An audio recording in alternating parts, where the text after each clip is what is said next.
Black Americans who are convicted of murder are at a disadvantage not only because their convictions were more likely to have been influenced by official misconduct, but also simply because of their race.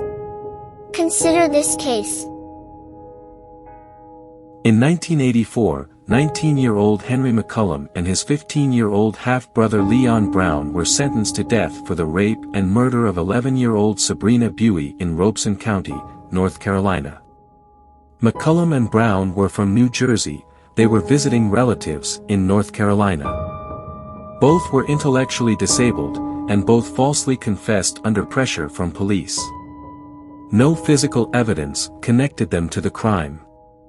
In 2010, after decades of unsuccessful efforts to prove their innocence through the courts, the North Carolina Innocence Inquiry Commission agreed to investigate the case.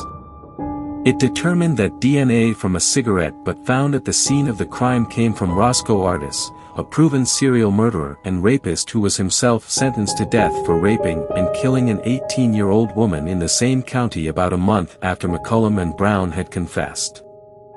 Artis had been a suspect in the Sabrina Buie rape murder. In 1984, the police had asked the North Carolina State Bureau of Investigations to compare the fingerprints found on beer cans at the crime to those of Artis, but they hid that request from the defense. The authorities also concealed the fact that a witness who testified at trial that McCollum and Brown had admitted to the murder, had not only previously denied knowing anything about the case, but had taken a lie detector test that confirmed his denial. McCollum and Brown were exonerated in 2014, after nearly 31 years in prison. They were pardoned by the governor of North Carolina in 2015 and received $750,000 each in compensation from the state. Even so, after their release, the prosecutor, who sent them to death row, told the New York Times, "No question about it, absolutely they are guilty." Certainly there was misconduct that contributed to the conviction of McCollum and Brown, and that may have contributed to the decades of resistance to reopening the case. Did it also matter that the defendants were African Americans, as well as strangers to the community, and mentally handicapped?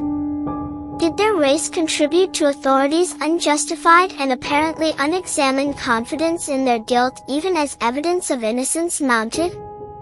That would fit the data we see across cases. McCollum and Brown are 2 of 8 innocent death row defendants who have been exonerated since the beginning of 2012 after spending between 30 and 39 years in prison. All 8 are African Americans.